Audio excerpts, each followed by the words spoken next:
E chega aí, pessoal! Hoje vamos falar sobre uma das maiores oportunidades do mercado financeiro nesse momento. E eu não sei se vocês já repararam, mas muitas matérias vêm informando que a bolsa ela está ridiculamente barata. Mas aí eu pergunto, quais são os sinais que estamos vendo agora que podem indicar uma valorização forte nos próximos meses? Pois é exatamente isso que eu vou te mostrar hoje. E se tem algo que o mercado financeiro nos ensina é que os preços eles oscilam, mas os fundamentos de longo prazo sempre prevalecem.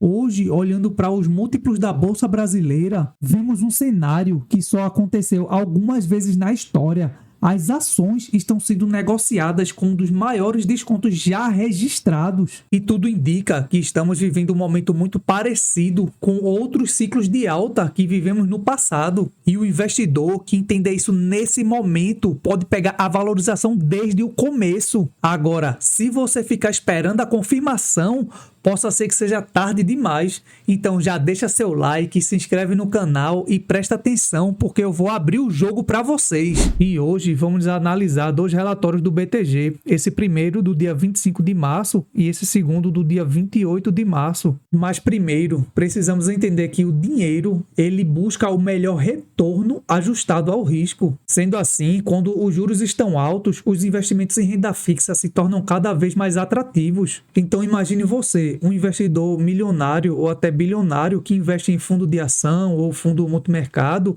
e vê seu dinheiro perdendo valor mês após mês, enquanto que se você deixar seu dinheiro rendendo 100% do CDI, ele iria lhe render, certo, no final do ano, cerca de 14% ao ano. E analisando essas opções, perceba que a primeira, as ações, elas são voláteis e podem cair e dependem de crescimento econômico para gerar retorno. Já a segunda opção, que são os títulos públicos ou os CDBs dos bancos, eles te oferecem um alto retorno, hoje cerca de 14% ao ano e sem risco de muita variação brusca no preço. Então, a escolha óbvia para boa parte dos investidores é retirar o dinheiro da renda variável, ou seja, das ações, e realocar na renda fixa, que é o que percebemos aqui nesse gráfico das alocações anuais em ações por fundos locais. E olhando aqui para o gráfico, nós percebemos que desde 2020 o Brasil passou por um forte ciclo de alta na taxa Selic, onde o Banco Central acabou elevando os juros desse patamar de 2% ao ano em 2020 para mais de 14% nesse ano, onde o Banco Central, para conter a inflação, elevou a taxa de juros desse patamar de 2%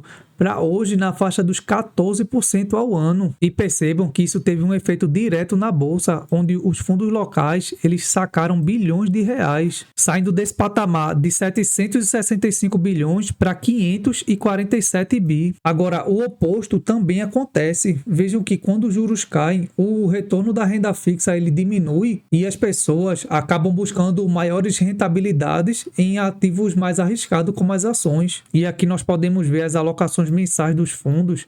Percebam que da metade do ano passado até o final do ano, vejam que as alocações caíram mês após mês, vindo ter uma alta agora no mês de janeiro de 2025. E olhando aqui essa apresentação, fluxo acumulado por tipo de fundo, percebam que os fundos multimercados tiveram um saque de 46,8 bi, enquanto os fundos de ação, um saque de mais de 20 bilhões. Já os fundos de renda fixa tiveram uma captação de mais de 84 bilhões. E aqui nós vemos que em 2024, os fundos de renda fixa, eles acabaram dominando o mercado. E olhando aqui apenas para os fundos de ações, percebam que desde 2023 a alocação ela fica praticamente de lado e vejam aqui no fluxo líquido mensal que desde maio de 2024 ele vem sendo negativo. Então, mês após mês, as pessoas vêm retirando seu dinheiro dos fundos de ação. Porém, o que a gente pode perceber é que de dezembro de 2024 até março de 2025, essa retirada vem sendo desacelerada. Então, o que a gente pode perceber é que o sentimento do mercado ainda para renda variável continua muito fraco. E olhando aqui os fundos multimercados, percebam que de dezembro de 2023 a dezembro de 2024 houve um saque imenso de cerca de 200 bilhões de reais. E vejam aqui no fluxo líquido mensal como se deu esses resgates, saindo de março de 2024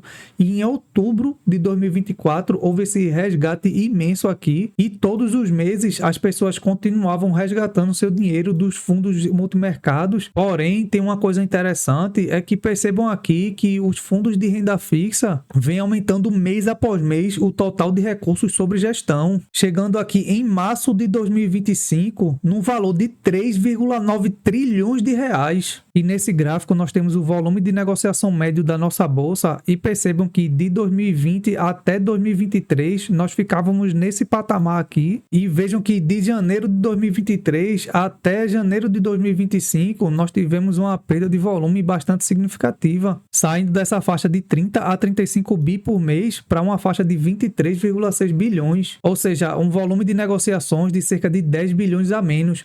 Mas vejam que isso se deu a partir de 2023, que foi justamente nesse momento aqui de retirada de valores dos fundos multimercados. E olhando aqui a participação do investidor de varejo, que é o investidor pessoa física, assim como eu, e vejam aqui que mês após mês ele vem diminuindo a sua participação na Bolsa Brasileira, chegando nesse patamar de 10,4% em março de 2025. Então o que a gente consegue ver aqui é que os investidores individuais estão reduzindo sua exposição à Bolsa. E olhando aqui para o fluxo estrangeiro, perceba que em 2024 ele foi negativo em 32,1 bilhões, porém em 2025 percebam que ele já está positivo em 13,2 bi. E olhando aqui nesse gráfico de baixo, percebam como se deu a escalada dos investidores na Bolsa Brasileira. E vejam como todo esse fluxo impacta a nossa Bolsa Brasileira, tanto o fluxo de estrangeiros como o fluxo dos fundos. Pegando aqui o Ibovespa, desde meados de agosto até dezembro de 2024, percebam que teve uma queda de cerca de 12,43%, só que se a gente pegar de dezembro até março, vejam que já houve uma alta de cerca de 10%. Então vejam que esse fluxo impacta diretamente a nossa bolsa. Então nós vemos que os estrangeiros aumentaram consideravelmente a sua participação na Bolsa Brasileira. E além disso, olhando para tudo que foi mostrado até então, nós temos que ter cuidado com uma coisa, que é o pensamento de manada. Quando todo mundo está retirando dinheiro da bolsa, nós vemos que hoje o estrangeiro já está começando a colocar novamente, e vejam que com um pouco de recurso alocado, ela já subiu cerca de 10%. Além disso, tiveram empresas que subiram mais de 20% na sua cotação. Então cuidado com certos pensamentos de que a renda fixa está pagando 14% ao ano e as ações só fazem cair, porque é como eu sempre digo, essa volatilidade da nossa bolsa é que causa boas oportunidades de compra. E olhando aqui para essa outra apresentação, percebam que o investidor estrangeiro já representa 85% do volume de negociação da nossa bolsa. E o investidor pessoa física vem caindo desde 2020, saindo de uma representação de 21% para 11,3%. Já os institucionais, eles representam 26,7%. Então, como a gente pode ver aqui, quem vai movimentar realmente a bolsa são os estrangeiros e os investidores institucionais, que detêm grande volume de negociação. E olhando aqui para a negociação líquida por tipo de investidor, percebam aqui que o investidor estrangeiro entrou forte na Bolsa Brasileira. E outro ponto interessante é olhar esse perfil do investidor de ações da B3, onde percebam aqui que em maio de 2024 os investidores de varejo eles superaram os investidores institucionais, mas como a gente vem acompanhando, boa parte da nossa bolsa quem movimenta são os investidores estrangeiros. Se nós olharmos aqui os estrangeiros mais ADR, fica na faixa de 49,9%. Agora, esse gráfico aqui, ele é simplesmente impressionante, porque nós podemos perceber que desde 2022 nenhuma empresa abriu capital na Bolsa Brasileira. Mas agora eu te pergunto, por que ninguém quis vender a sua empresa dentro desse período? E essa resposta é fácil de ser respondida, porque ninguém quer vender barato. E vejam como isso é interessante. As pessoas sabem, os empresários sabem que abrir o capital da sua empresa nesse momento significa entregar as suas ações a múltiplos muito baixos. Então é preferível aguardar um cenário mais favorável, onde suas empresas possam ser avaliadas a 10, 12, 15 vezes lucro, em vez de 4 ou 5 como está acontecendo hoje. E isso nos dá um indicativo que a Bolsa Brasileira está extremamente barata. E eu falo isso não é à toa. Olha para esse gráfico do PL do Ibovespa, excluindo o Vale e Petrobras. Ele está sendo negociado a 8,9, muito abaixo abaixo da sua média histórica de 12 vezes. Agora, se nós incluirmos a Vale e a Petrobras, ele fica negociado a 7,7 vezes lucro contra uma média de 10,6 vezes. E se nós traçarmos uma linha aqui nesse patamar de 8,9, percebam que pouquíssimas vezes o gráfico chegou nessa proporção. Isso significa que estamos olhando para um dos momentos mais baratos da Bolsa Brasileira das últimas décadas. E isso não é achismo. Se nós olharmos para os grandes ciclos de valorização do mercado, eles começam assim, com múltiplos extremamente baixos, com o investidor institucional fora do mercado e com o fluxo estrangeiro entrando. E olhando só isso aqui, nós estamos falando de um mercado que está sendo precificado a pelo menos uns 25% abaixo em relação ao seu valor médio histórico. E vejam aqui como nós temos empresas que estão altamente baratas, empresas que estão até abaixo do seu desvio padrão. Nesse caso, empresas ligadas à economia doméstica. E aqui há um detalhe muito importante: toda vez que estivemos nesse patamar de valuation, as altas vieram logo em seguida. E outro alerta é que mesmo nesse momento não adianta comprar qualquer coisa. E é por isso que eu disponibilizo para você de forma gratuita essa minha planilha de preço-teto para que você possa acompanhar as melhores empresas da bolsa. Então, para resumir, nós chegamos a esse ponto basicamente por causa de 4 situações.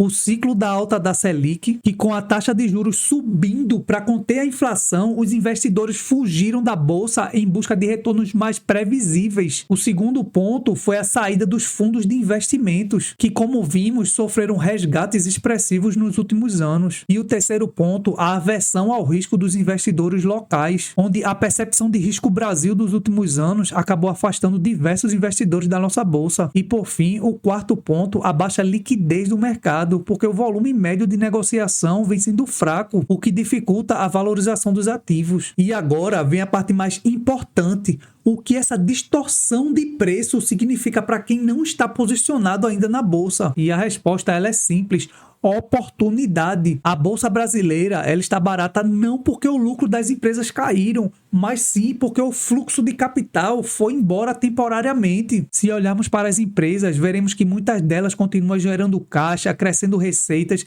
mantendo as margens saudáveis. Então o problema não foi com as empresas, mas sim com o cenário econômico. E é exatamente aí que mora a grande chance. Quando esse fluxo voltar, e ele vai voltar, o mercado não terá outra alternativa a não ser reprecificar esses ativos para cima. E levando em consideração o fenômeno de regressão à média, se o Ibovespa voltasse somente para a média histórica do seu PL de 10,6 vezes, estaríamos falando de pelo menos um aumento de 40% no preço das ações. Agora eu te pergunto, imagina se o mercado ficasse eufórico e levasse esse valuation acima da média. O potencial de valorização seria muito maior. Mas para finalizar, respondendo à pergunta se a bolsa está pronta para disparar, nós vemos que o mercado ele é cíclico e hoje todos os sinais indicam que estamos no ponto mais importante para a formação de um novo ciclo de alta, com múltiplos extremamente baixos, o investidor estrangeiro voltando para o Brasil. Porém, a taxa de juros ainda continua elevada, o que nos pode dar mais um tempo para aproveitar essa oportunidade. Mas a questão é, você vai esperar a bolsa disparar para perceber essa oportunidade ou vai se posicionar antes do movimento começar? E se você não entendeu nada do que eu falei até agora, dá uma olhada nesse vídeo aqui de cima, onde eu explico a importância do PL. Vamos embora fazer o dele trabalhar por nós?